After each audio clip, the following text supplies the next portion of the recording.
So how was school today? Good. I thought the chemistry lab. No, you did not. It's a long story. Okay. How was choir? It was good. Moms have it so easy.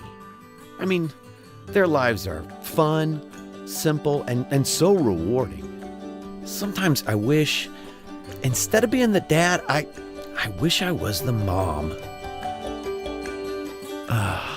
Another day of pedicures, reading my magazines, and making myself beautiful. This is the life. Mom? Mom, tell him to stop copying me. Mom, tell him to stop copying. I'm not kidding. I'm not kidding. Mom, do something. Mom, do something. Are you serious? Are you serious? Mom, are you serious? Why did I ever ask you to help me? I should have known you couldn't fix my hair. I look like a freak. Look at me. Look at me. Hey, Mom. Look at this. Look at me. Come on, Mom. Look at me. Watch this, Mom. Come on. Look at this. Watch this. Come on, look at me. Come on, Mom. Look at me. Come on, Mom. Look at me. Come on.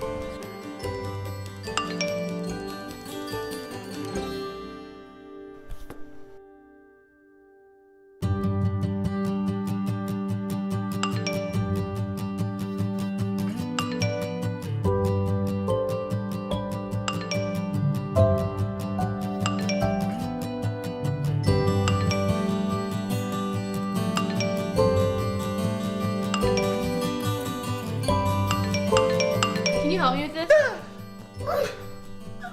Mom, I have a book report due tomorrow and I haven't read any of this. Mom, if you don't help me, I'm gonna fail school and be a loser forever. You don't expect me to read this all by myself, do you?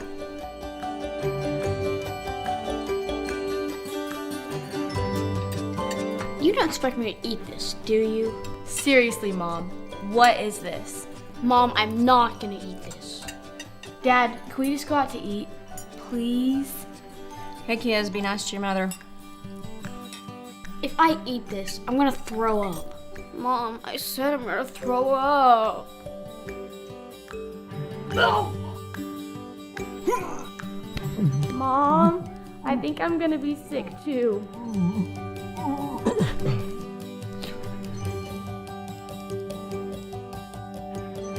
You're amazing. No, seriously. I don't know how you do it. I'm at a loss for words. Kids, come here, get in here, hug your mother. Tell her you love her. We're in the presence of greatness. Dad. Not now, Dad's on a roll.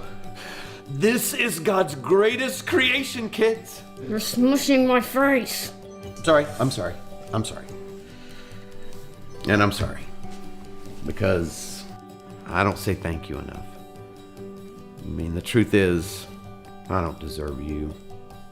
We don't deserve you. And one day is not enough to honor you. We should honor you every day. But how do we say thank you to the woman that means the world to us? I know. We're gonna go right now and get you that vacuum cleaner you've had your eye on. Nothing. Shh, shh, shh, shh. Don't speak. This time, we're going name brand, baby. Come on, kids. Let's go make your mom's dreams come true.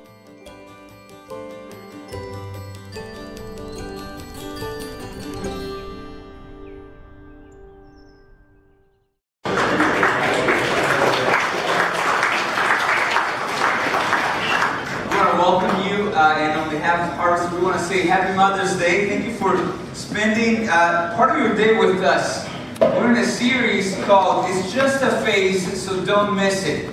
And we are dealing with the different stages of life and how we can get to know the Lord through each stage, and also how we can relate to different stages, people in different stages than what we are. So there are certainly pivotal points in our lives. We talked about retirement last year, and we're going to talk about adulthood this morning. And as we talk about that, you know, some of those pivotal moments just come at different times during our lives for each one of us is just a little bit different.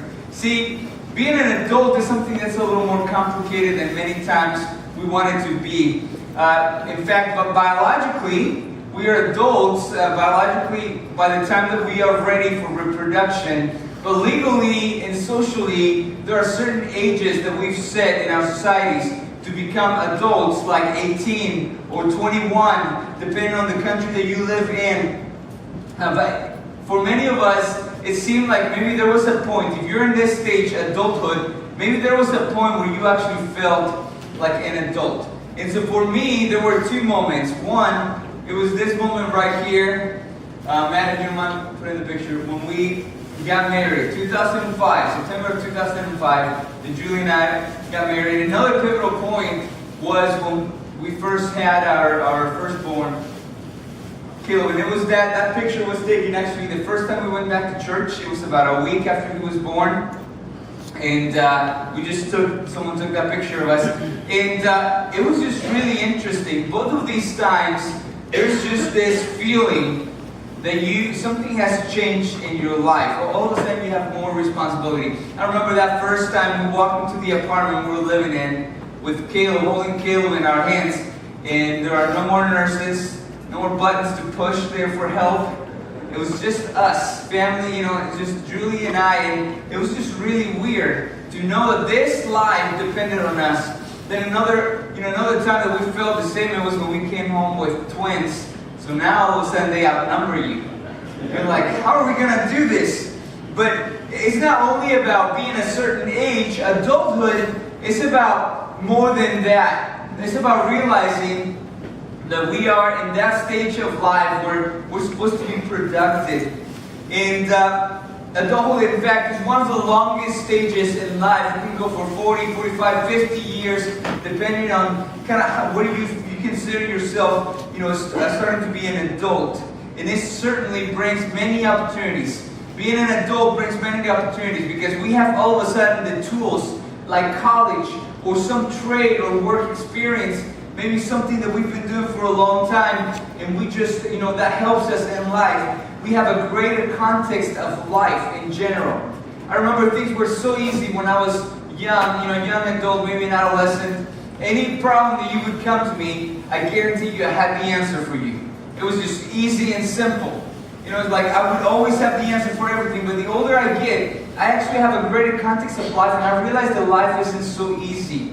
In fact, that helps us adults in our daily lives. We have great connections. We have greater connections at work, through work and through family. All of a sudden, you know all these people. They've gotten to know who you are, and that helps you many times. We have the ability to do certain things. We have the know-how to do many things. In fact, it is during this time of our lives, during adulthood, that we can be considered to become experts at any field. Experts say that if you've been doing something for 10 years, you can be considered a professional or an expert at this, whatever it is that you might be doing. So it is during this stage of life that we get to do that. And it also, we get to see the joys. We get to experience the joy of the fruit of our work. See, it is during this time that you get to a full-time job, and maybe you get to all of a sudden work really hard, and then you get a bonus because of it. Or maybe you get to go on vacation because you've worked hard all year. Maybe you get to get stuff, buy a house, buy a car. Whatever it is that you get to do for your family, you get to enjoy it during this stage of life. And it's a nice process. But along with the opportunities that come with adulthood, we have challenges. I don't know about you, but there's a lot of responsibility in being an adult. I remember it was something weird, when I turned about 30, I think, that was the time for me that it clicked. That there was this responsibility, like, do I have to, have everything figured out? And I just didn't quite feel that way at all. It seems like there's work on everything. You have to work everywhere. You work at work, and then you work at home, and then you work even with family gatherings. Everything, there's work involved. I remember when I was a kid and my parents would say, we're going to go on vacation. It was so easy. All you had to pack is swimming trunks and something to entertain yourself during the ride there. It was just so easy, and then you're ready to go. Mom would take care of everything else and dad. And now, when we talk about vacation even, it just seems like it's so much work. You have to start saving, right, so you can actually go on vacation. And then you have to, once you save, then you have to rearrange your budget, so you have to cut things. No, we can't do this, we can't do that, so we can do this. Once you have that, you have to buy an airplane ticket or make sure your car is running properly. You have to book hotel or whatever it is that you're going to do. You have to think about what it is, how you're going to spend your days. And it just seems like it's so involved. The process takes so much that it just seems like you're working all the time. It seems like there's a lot of pressure for adults these days. All you have to do is get on social media for about 15-20 minutes and realize, you start feeling bad about how terrible of a parent you are, or how you're not as good as so-and-so's husband or wife, because they get to do and enjoy certain things, they get to go places, and they look, they work all the time, and it seems like they have it so figured out, and on top of that, they get to take great selfies in the process, and you just seem like, man, there's a lot of pressure involved in being a grown-up, an adult. And then there's the pain of unmet expectations. Maybe it is, when you're in college, you're always just wishing, I wish I could just be out of college and I could just start working, and it's going to be wonderful then. And then maybe that happened for you, and you realize that work is just work. Sometimes it's good, sometimes it isn't so good. It just is work. At that point, you start wishing, I just need to settle down. I need to maybe have a family. And you get married and have kids, and you realize that that's just it. Right? It's wonderful and beautiful, and it has great things. And you also realize the kids are a lot of work, and husbands don't always listen so well. And I see some heads shaking. That's true. And then you realize that at some point kids will leave. And if you're at that stage in your adulthood, when you're an empty nester, you're going to realize that if you put all of your hopes in being a parent, all of a sudden you have to restructure your life because they're no longer with you. And so, see, there are some unmet expectations there. And then also through life, there are wounds caused along the way, either by ourselves or by other people that have shaped us in a certain way. And so being an adult has challenges as well as opportunities. And so what we want to talk about is how to become a grown-up, how to be a grown-up in the Lord, how to do it in a godly way, because I believe that adult followers of Jesus will find a rhythm of life that will lead them to Him, a rhythm of a godly life. Doing things God's ways require a rhythm in life. And so what I want to ask you to do is turn over to 1 Corinthians 13. And this is chapter 13. This chapter 13 is actually used in many weddings because it speaks about love. But I'm going to focus on verse 11.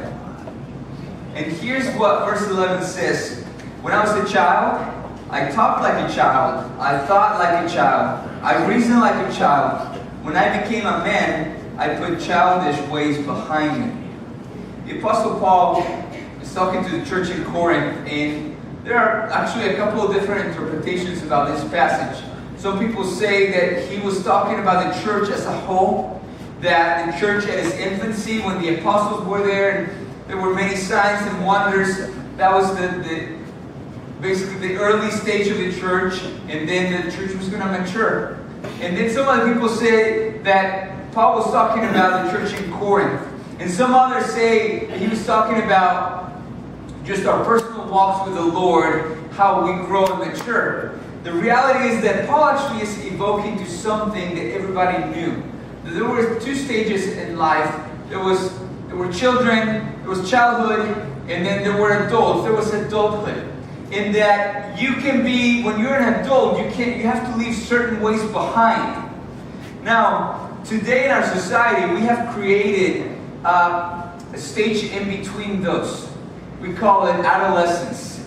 We call it, young adults. And here's what the problem is, and we're going to talk about this hopefully in a couple of weeks, that this is something that I don't think is biblical. In fact, in Jewish culture and in many other cultures, you didn't have this stage where you get to enjoy all the privileges of being an adult without all the responsibilities. Have you noticed that we do that with our adolescents? They have all the privileges of being an adult without the responsibilities. We call it, they're just college kids. We call them they're teens. And here's what happens. In fact, you need to realize that a lot of people, a lot of us maybe probably got in the most trouble during these years because of that. But Paul says, you are either a child or you're an adult. And adults don't behave like children. So how do we become grown up in the Lord? So here's a few pointers for you that I see in Scripture. Number one, glorify God with the fruit of your life. We need to learn to glorify God with the fruit of your life. And here's the question that we ask. What is the rhythm of your relationship with God?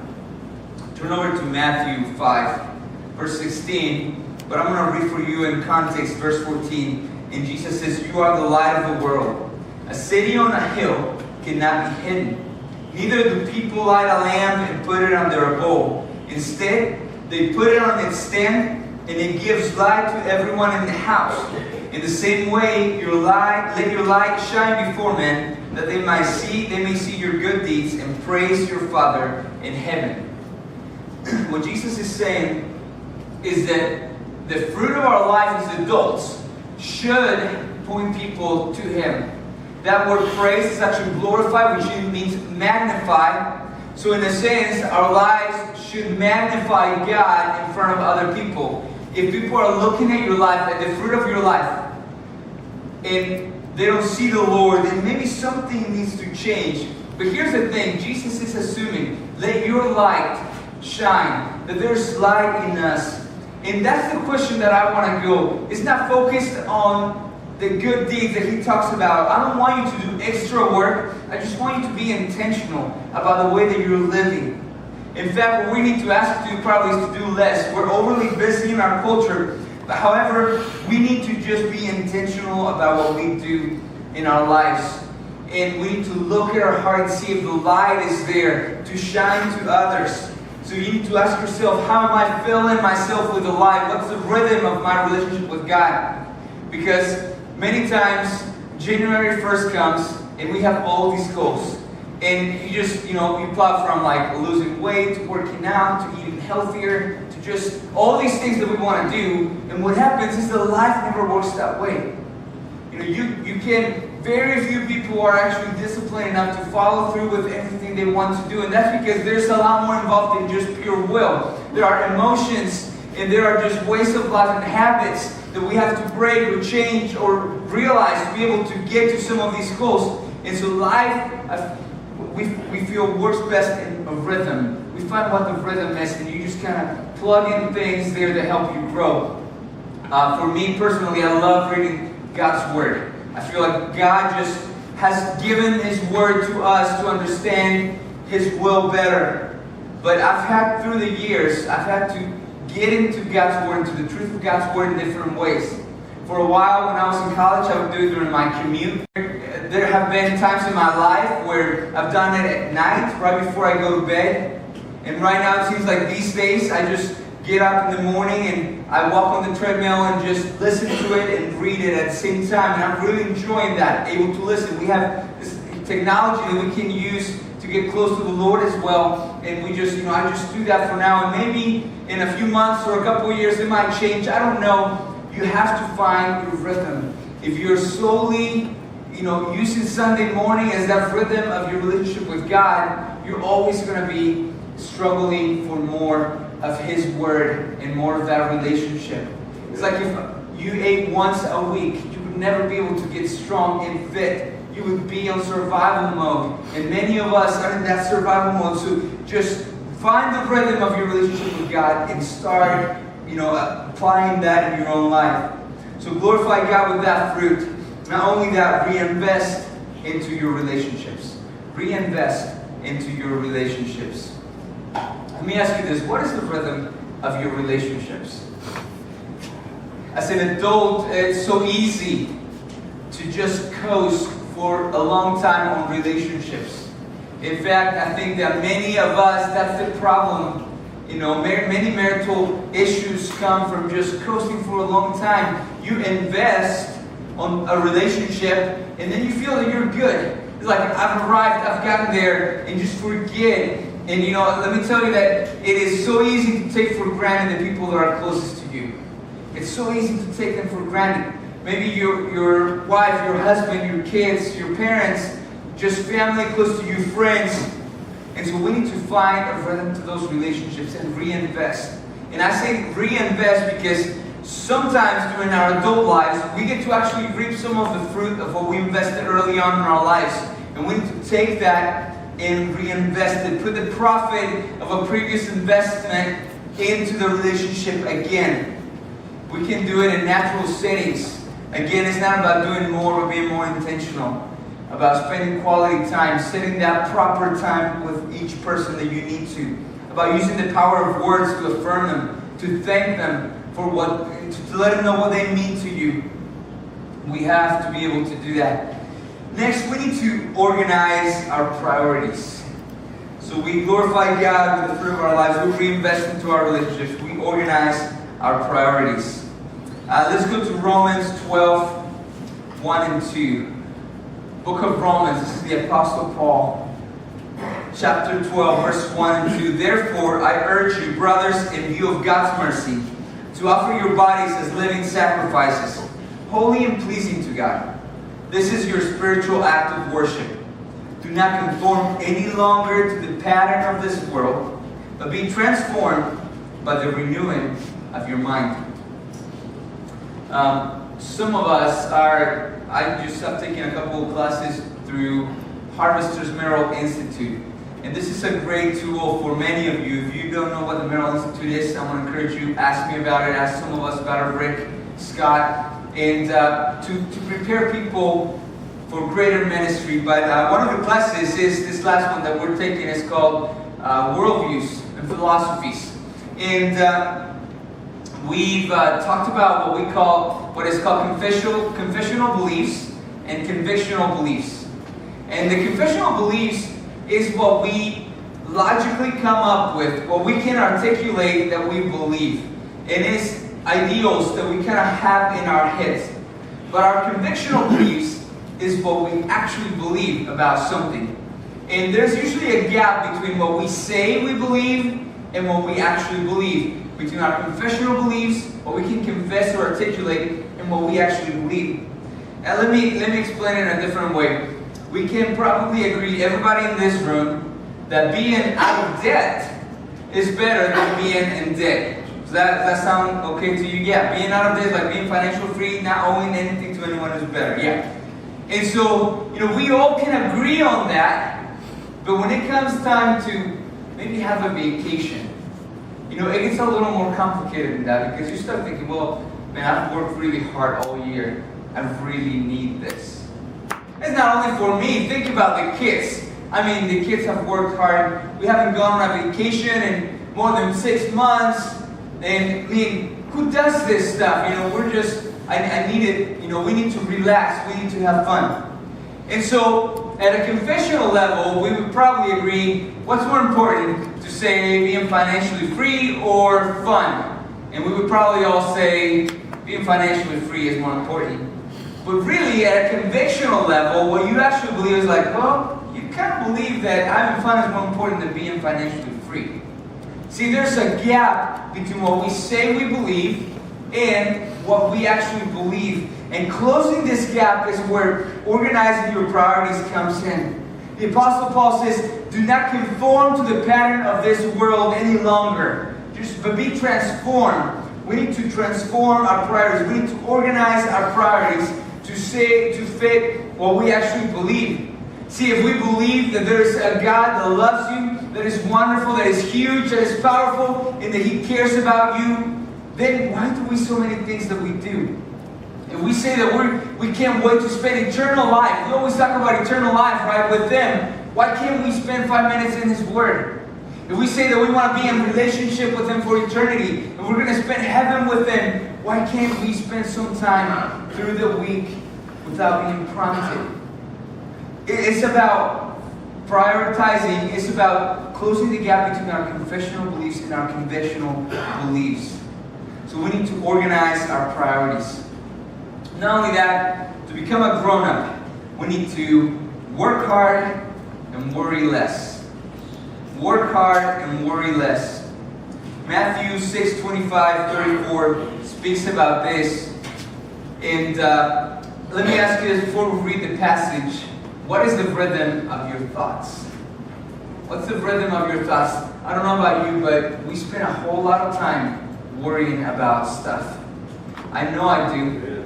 This week, in fact, was an interesting one for me. There were just a lot of little extra things added to my plate this week, and we just, Thursday came, and I was just stressed, and Julie could literally see it. And this is where having, a godly relationship in your life will help you. It offers accountability, and she just kind of prayed for me and just pointed out, hey man, there's a gap here between what we say we're doing, our confessional and our convictional. And I appreciated that. We all need those relationships to say, keep us accountable and say, hey, you're saying we believe this, but you're letting this come in the way. And but here's what Jesus says about worrying.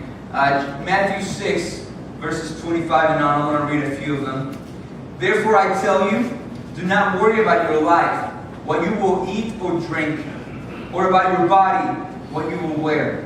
Is not life more important than food, and the body more important than clothes? Look at the birds of the air. They do not sow or reap or store away in barns, and yet your heavenly Father feeds them. Are you not much more valuable than they? Who of you, by worrying, can add a single hour to his life? And why do you worry about clothes? See how the lilies of the field grow. They do not labor or spin. Yet I tell you that not even Solomon in all his splendor was dressed like one of them. If that is how God clothes the grass of the field, which is here today and tomorrow is thrown into the fire, will he not much more clothe you, O you of little faith? Jesus is saying that worrying is unreasonable. He says, you worry about the little stuff, and there are things that are way more important than that. We're worried about all the little things of life, and what would happen if, and this and that. And there are so many more things to life. And he says that also it is unnatural. He said that it is unnatural. If God is taking care of the birds and the grass, he says, don't you think that he's going to take care of you, who he calls children? You need to, and then he also ends up saying that worrying is unhelpful. It really, Jesus asked the question, who can by worrying fix anything? How many times have you fixed a simple thing, except that maybe you're making it worse by losing sleep, by maybe being stressed, by just living out that worriness. So worrying does not help at all. And so what Jesus asks us to do is two things. You trust, you work hard and trust, and you live in the present. I was telling people last week that we always have this tendency, this temptation to live in the past, always worried about the past, the regrets from the past, or maybe live in the pride of what we've done in our past, or we tend to live in the future, either worried about the fears of what may be coming, what could happen, or maybe always trying to find the silver lining on everything, not living in the present. And so work hard and worry less. It's about living in today, which is actually the only moment that you can have an effect on. It is only now that you can actually do something about the situations and the circumstances that you are in life. And last, we don't only need to work hard and worry less. Let's nap and rest when needed. There we go. That's your pastor's advice for the week. Nap and rest when needed. Okay. I got an amen last service too, by the way. Mark 6:30 says this: the apostles gathered around Jesus and reported to him all they had done and taught. That sounds so like the American culture, right? We like to know what we've done. I like to look back at the end of the week and just say, I've done this, I've accomplished this. In fact, even during my day off, when we have projects around the house, I love it when we get it done. It's like, man, we accomplished a lot. That's what the apostles did. And then because so many people were coming and going, they didn't even have time to eat, a chance to eat. He said to them, "Come with me by yourselves to a quiet place and get some rest." So they went away by themselves in a boat to a solitary place. I told you that each week in this series, we were going to tell you how people in different stages of life drink coffee. Last week, we drank coffee out of a percolator, which I remember we used to have in our church, and my grandma used to have one. This time, adults drink coffee through a Keurig, because we're always so busy. There's always so much to do that we don't even have time to stop and slow down and rest and drink a good cup of coffee, because we're always on the go. And because of it, someone was smart enough to think, hey, I'm going to let these busy people have a cup of coffee on the go by coming up with this machine that we call a Keurig. And you know, when we do that, when we buy into our society telling us all the time that we have to be productive always, we forget that our bodies and our minds and our souls need rest. And you know what we do instead of slowing down? We try to fix our tiredness with other unhealthy patterns, like Red Bulls and maybe extra strong coffee and maybe some other even more unhealthy substances, or just trying to escape in our minds to places, or maybe even just fill our time with the numbness of games and just silly things that maybe is just a result of our willingness and the wanting that we have, the deep desire that we have for rest. And so what we need to do is we need to learn sometimes to nap and rest and drink a good cup of coffee, which I will enjoy after the service. We need to be able to act like grown-ups. And it's not all about productivity and that's it, like we're told many times. It's about glorifying God. It's about reinvesting in our relationships, organizing our priorities, closing the gap between what we say, what we believe, and what we actually believe, about worrying less, and about finding rest for our souls. Let me tell you the story about the trees of our yard. We live in town, so we just have a regular sized lot. And when we moved in, one of the things that was attractive about the subdivision is that it was an older subdivision, a lot of just full trees, grown trees, and of course we ended up with a house that only had a sad-looking evergreen that was all the way off to the side, almost in the neighbor's yard. And I'm like, no, I don't like this, I can't do this. So we just ended up, I'll take my coffee, John. I know you, man. We ended up just, cutting it down, and we've planted over the years a few trees. And of course, as cheap as I am, I just went to Home Depot and got these $20 trees. The problem is that they're about this tall, so not much shade to offer. Not any, we have a peach tree, but we bought the same thing. We had a little tiny peach that fell out, I think, when I planted it. And here's the thing about those trees. We have a couple of maple trees. One that's doing excellent. It's actually probably 3 times as high over the few years that we've had it. We have one that in 2012, when we had those, I don't know if some of you may remember, 20 days with over 100-degree weather and no rain at all. We were actually out of town, came back, grass was crunchy and yellow. The tree had lost all of its leaves.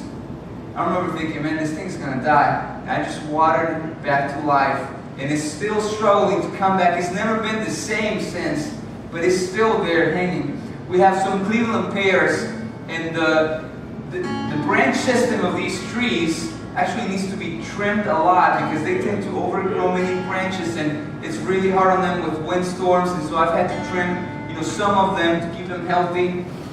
We have this one peach tree that after I planted it, got some type of fungus, and it's struggled with it ever since. And I have to go spray it, every day for a couple weeks at a time. And it's getting there. So you see some leaves, but it's getting there.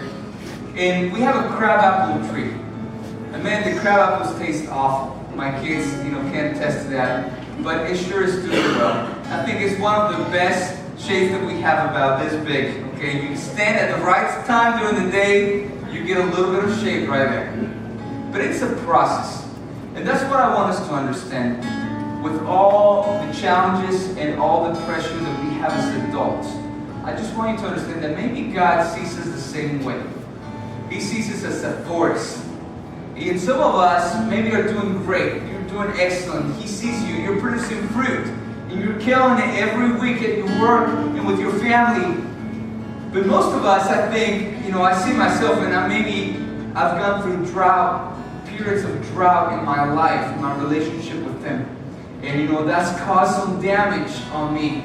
Maybe we have allowed a disease to come into our lives, and we struggle with many things right now because of it. Maybe we're not producing the fruit that we need to produce because of that. Some of us, are just struggling because we have so many things going on that we can't figure out what our priorities are. And when a small storm or wind gust comes, we're about to fall down because we're trying to hold on so many things up in the air. Maybe we just need to let the Lord trim us and treat us and water us each and every day so that we will be not what the world wants us to be, but what He wants us to be. Let's pray.